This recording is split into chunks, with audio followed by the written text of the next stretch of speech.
And this is my final piece. How is it? So pretty, yes? I like it too. Do you want to know how I made it? Let's have a look how I have started this work.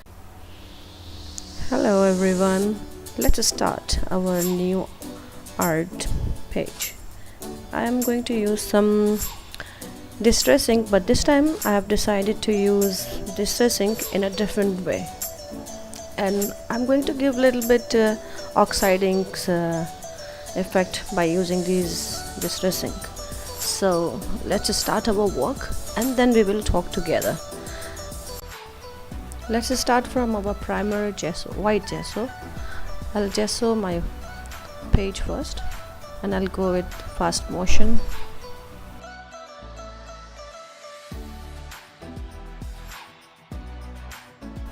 Okay, after applying my gesso, I dried it by using my hair dryer, and now I'm going to apply the first technique. As I told you in the beginning, I'm going to use distress ink, but I'll give oxide ink effect by using distress ink. So I'm taking this plastic surface, plastic sheet, and let me just apply this Candied Apple distress ink first, just a little bit, not too much. Yes, now I'll do some water spray a little bit just to give a oxide ink kind of effect. Yes, it's still not that much, but let it flow a little bit.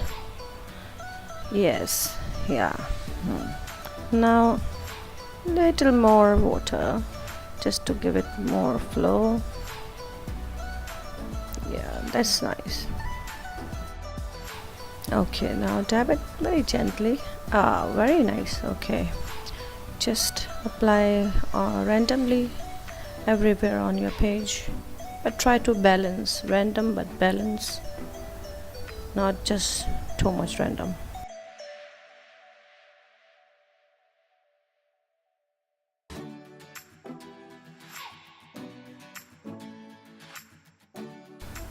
Okay, I'm just wiping off all the color everywhere just to finish it off.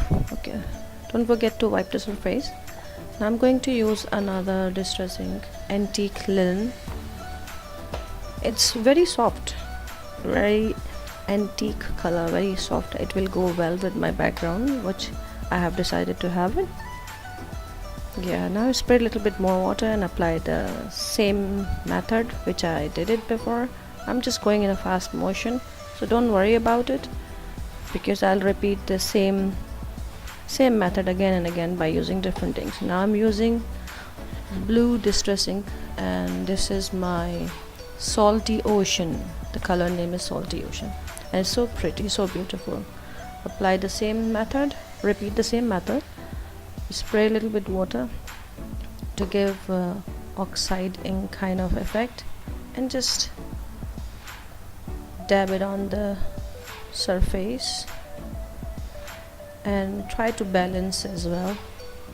And I'm purposely leaving the center part because I have something in my mind. I'm going to add some elements in the center of my art page today.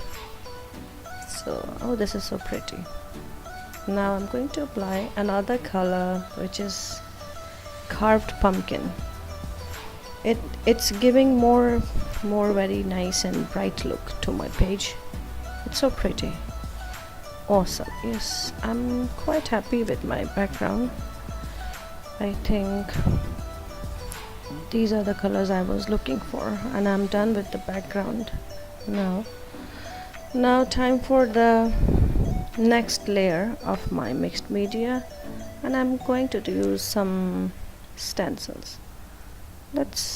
Okay, I think I should use my page in a vertical way, portrait way. So this is my cursive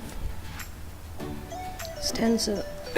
I'm not going to use black ink for this. I'm going to use blue ink because I just want to work more on my surface. if I will work with black, it will look a final touch of my page, but I don't want to give a final touch because I still want to work more. Oh wow, this is pretty with blue color.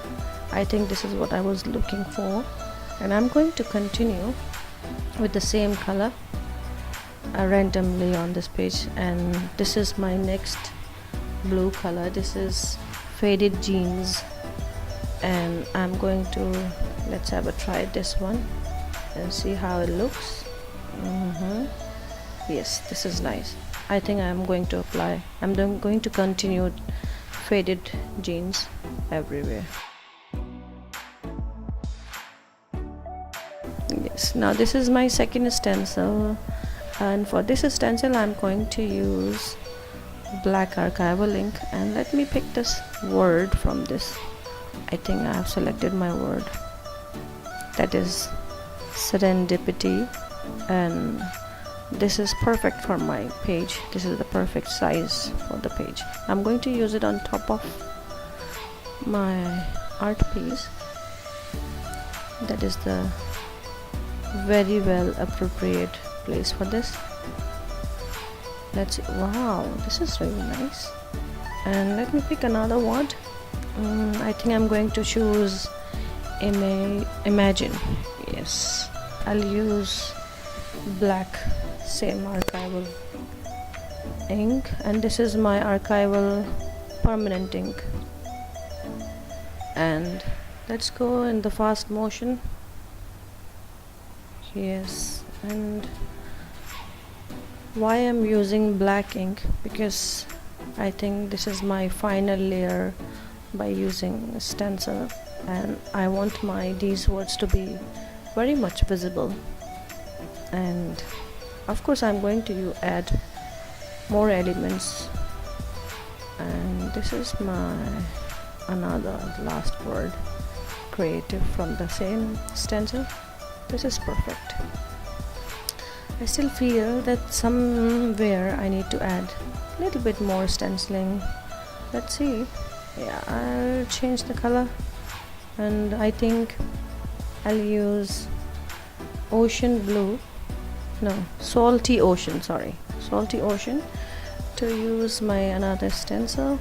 Just somewhere little bit touches, not too much, just somewhere I feel it looks a little bit empty, just to have. Okay, now in the center you can see that I left a space empty. I'm going to add some elements here. Let's see. I have some idea to add something here.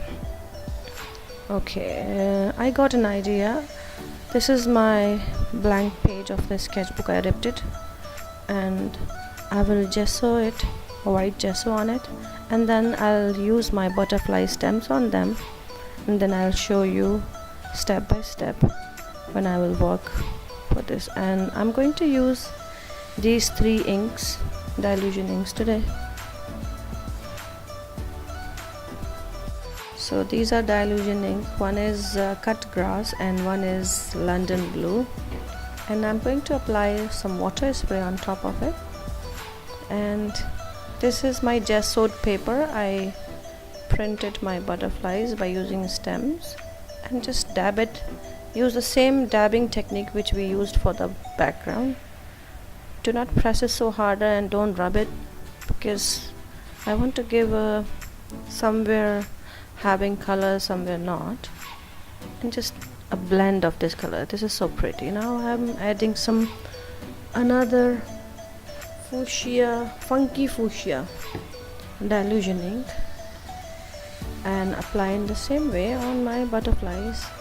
And I just want to tell you this, these butterflies, I have the clear stems of butterflies which I stamped it on my white gessoed paper, and then applied inks in a different way today. And let's see where we can add these butterflies, but first for that we need to cut them out neatly. And this is the piece of jute.